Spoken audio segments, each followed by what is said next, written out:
자, 클로징벨 나옵니다. 지난 밤 사이 미국 시장에 어떤 일들이 있었는지 정리해보도록 하겠습니다. 전채린 캐스터와 장혜진과 함께하겠습니다. 자, 먼저 전채린 캐스터 미국 증시가 어떻게 마감된지부터 살펴볼까요? 네, 지난 밤 사이 뉴욕 증시에서 무슨 일이 있었는지 살펴보겠습니다. LS Closing Bell Now입니다. 오늘 시장에서는 미국의 3분기 GDP 증가율을 비롯한 주요 지표, 코로나19 확산 상황, 그리고 유럽 중앙은행 ECB의 통화 정책 회의를 주시한 가운데 상승 마감했습니다. 먼저 자세한 마감 상황부터 살펴보시죠. 먼저 다우지수입니다.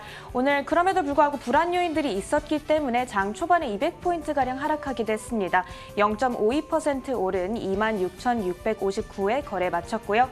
나스닥 지수는 기술주의 강세에 힘입어 1.64% 올랐습니다. 11,185에 거래를 마친 모습이고요. S&P 500 지수 역시 39포인트가량 회복해줬죠. 3,310선을 되찾았습니다. 그렇다면 먼저 첫 번째로 미국의 지표 살펴보겠습니다.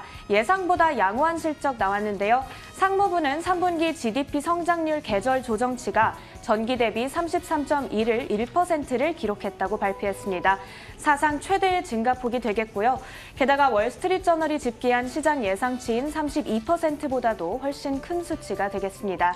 이 외에도 노동부는 지난주 실업보험 청구자 수가 전주보다 4만 명 줄어든 75만 명을 기록했다고 발표했는데요. 지난 3월 이후로 가장 적은 숫자입니다. 이렇게 핵심 지표들이 양호하게 나오면서 시장에 지지력을 제공해줬습니다. 다음으로 코로나19 상황 살펴보겠습니다. 요 근래 지수 상승을 제한시키는 요인이 되겠죠. 겨울철 재확산 공포로 인해 위험 투자 심리가 쉽게 회복되지는 못하고 있습니다. 신규 확진자는 계속해서 최대치 수준으로 나타나고 있고요. 시카고 등 봉쇄 조치를 다시 강화하는 지역도 생겨났습니다. 한편 유럽의 상황은 더욱더 심각하다고 전해지는데요. 핵심 경제국인 독일과 프랑스가 전국 차원의 봉쇄 정책을 다시 도입했습니다. 한편 ECB가 통화정책회의에서 금리와 자산 매입 규모 등 일부 정책을 동결시켰습니다. 하지만 경기 악화를 우려해 오는 12월 회의에서 정책을 다시 수정할 수 있다고 밝혔습니다. 다음으로 업종과 종목 살펴보겠습니다. 이 업종별로 살펴보면 11개 섹터 가운데 10개 업종 상승불을 켜줬습니다. 헬스케어주만 소폭 하락한 채 마감했고요. 커뮤니케이션 섹터가 3.4% 가장 크게 올라줬습니다. 이 외에도 기술주, 머티리얼, 그리고 에너지 이 3개 업종이 2에서 3% 올라줬습니다. 그리고 마감 직후 실적을 내놓은 주요 종목들 많았죠. 아마존과 페이스북 어닝과 매출 모두 예상치를 상회한 가운데 오늘 거래에서는 아마존이 1.5% 올라줬고요. 페이스북은 4.7% 상승했습니다. 이외에 실적을 발표했다는 소식이 지금 전해지고 있는데 애플이 3% 오르면서 오늘 시장을 지탱해준 모습입니다. 이렇게 간만에 기분 좋게 상승한 뉴욕 증시 마감 상황 전해드렸습니다. 상품 선물 시장도 살펴보시죠. 자, 상품 선물 시장 살펴보기 전에 애플의 실적 발표부터 간단하게 살펴보도록 하겠습니다. 일단 주당 순이익 EPS는 시장 예상치를 뛰어넘었습니다.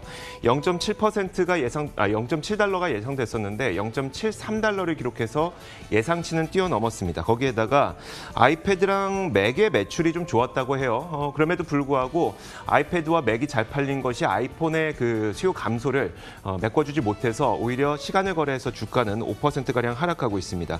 또 한 가지가 이제 올해의 가이던스를 좀 제시를 해줬으면 좋겠는데 이번에도 가이던스를 좀 제시하지 않았다고 해요. 그러다 보니까 일단 그 애플에 대해서는 실적 발표 이후에 주가가 좀 크게 하락하는 모습이 나타나고 있습니다. 다만 이제 아이폰 12가 출시된 것은 전혀 반영이 되지 않은 것이기 때문에 다음 분기, 4분기에는 어떻게 될지 좀 지켜보셔야 될 것으로 보입니다. 자, 이어서 상품 선물 시장도 한번 살펴보도록 하겠습니다. 먼저 국제 유가부터 볼 텐데요. WTI 가격이 지난 밤 사이 거의 3% 가까운 낙폭을 보였습니다.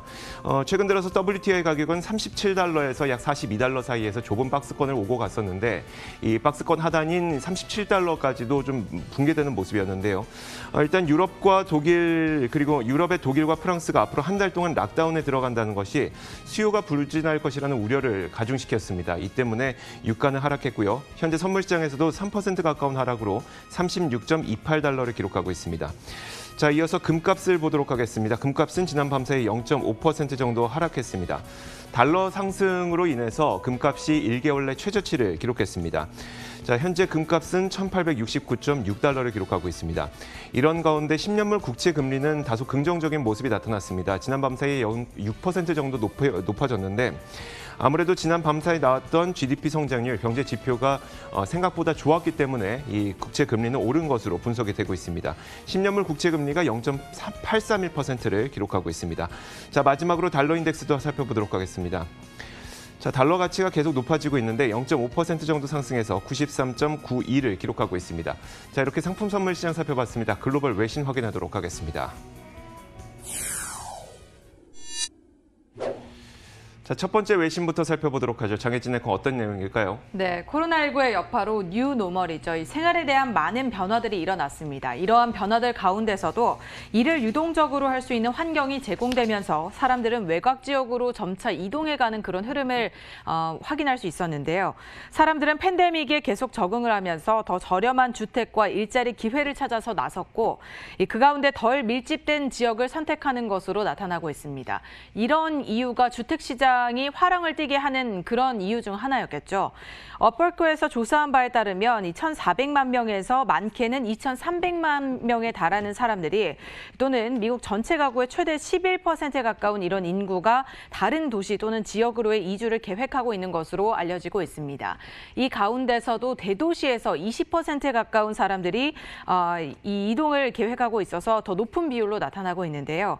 이동을 원하는 가장 큰 이유로는 이들은 최소 10%가량의 더 저렴한 임대료를 찾아 나섰다는 겁니다. 더 저렴한 곳에서 살기 좋은 환경을 찾겠다는 것이겠죠. 이에 따라서 인기가 많았던 주요 도시들의 임대료는 급격하게 낮아지는 반면에 인근 교외에서는 오히려 임대료가 오르고 있다고 합니다. 이런 흐름이 지속되면서 이사와 관련된 종목들이 올해 수혜를 받았었는데요. 주택 자재와 인테리어 공사 등과 관련된 이런 기업이죠. 홈디포, 로우스, 레나가 이 팬데믹 기간 기록적인 매출을 올린 것으로 나타나고 있습니다. 자, 미국의 지난 3분기 GDP 성장률이 발표됐습니다. 33.1%, 연율로 33.1%나 반등한 건데요. 월스트리트 저널에서는 의미 있는 바닥을 확인했지만 아직까지 정상 수준으로 회복되기에는 시간이 좀 남아있다라고 지적을 하게 됐습니다. 자, 일단 이번 3분기 GDP 성장률은 33.1% 반등해서 1947년 2차 세계대전이 있었던 때죠. 그때에 비해서 가장 큰 폭의 반등을 보여준 겁니다. 시장 예상치를 뛰어넘어서 일단 숫자 자체는 굉장히 긍정적으로 볼 수가 있을 것 같고요. 하지만 여전히 정상 수준과는 거리가 멀다는 분석이 나오고 있습니다. 그 GDP 성장률이 아니라 이 GDP 절대 수준을 한번 살펴보도록 할 텐데요.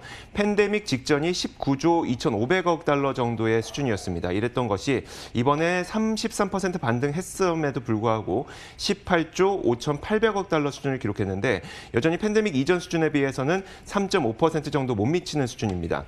월스트리트 저널이 지난 10월에 이코노미스트들을 대상으로 설문조사를 해보니까 절반 이상의 이 이코노미스트들이 GDP가 내년까지 팬데믹 이전 수준을 회복하지 못할 것이라고 응답을 했기 때문에 정상화되기까지는 시간이 좀 걸릴 것으로 보이고요. 자, 그렇다면 어떤 분야가 가장 좋았을까를 보니까 온라인 쇼핑 분야가 가장 좋아서 작년 동기 대비해서 거의 2배 가까이 늘었다고 합니다. 그 다음으로 좋았던 것이 바로 주택시장, 주택 이사시장 붐 덕분에 주택 개조 인테리어 분야가 50% 가까이 증가했다고 합니다. 네, 다음으로 종목 소식 이어갑니다. 코로나19의 영향으로 원유 수요가 감소하면서 에너지 섹터들이 부진을 면치 못했죠. 고전을 면치 못했는데 이 피해가 나날이 커져가는 가운데 이번에는 엑소모빌의 소식이 전해졌습니다. 엑소모빌은 이번에 또 한 번 미국에서 감원을 하기로 결정했다라는 소식을 전했는데요. 희망퇴직과 비자발적 감원을 포함해서 인력 1,900명이 이번에 삭감될 예정이라고 합니다. 당사는 앞서 유럽 사업부에서도 내년 말까지 1,600명가량 을 감축을 시키겠다, 감원을 하겠다라고 밝힌 바 있는데요. 저유가로 경영난을 겪고 있는 만큼 회사 측에서는 또 1982년 이래 계속해서 배당금을 늘려왔지만 올해만큼은 그 증가 행진이 멈추게 됐다라는 소식도 전해졌습니다. 엑손 측은 4분기 배당금을 전분기와 같은 주당 87센트에 동결하기로 결정을 했다라고 전했습니다.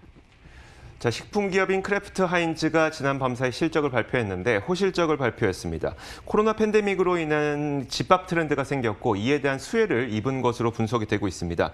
자, 크래프트 하인즈는 우리가 그 베이글에 발라먹는 필라델피아 크림치즈로 유명한 기업이기도 하고 또 하인즈 케첩으로도 유명한 기업이기도 하죠. 워렌 버핏이 버크셔 해서웨이가 최대 주주로 있는 그런 기업이기도 합니다. 일단 실적부터 보자면 0.7달러의 주당 순이익을 기록해서 시장 예상치를 10% 상회했고요. 순 매출도 전년 동기 대비 약 6% 정도 좋아졌다고 합니다. 크래프트 하인즈의 CEO는 강한 가정의 수요가 보인다면서 2021년에도 이런 강한 모멘텀은 이어질 것이라고 전망을 했습니다. 이런 가운데 시리얼로 유명한 켈로그, 또 닥터페퍼로 유명한 크리그 닥터페퍼도 이 가정용 수요가 커지는 점을 고려해서 매출과 이익 전망을 높여 잡았습니다. 자, 이렇게 글로벌 외신 살펴봤습니다. 맨해튼 나우 이어가도록 하겠습니다.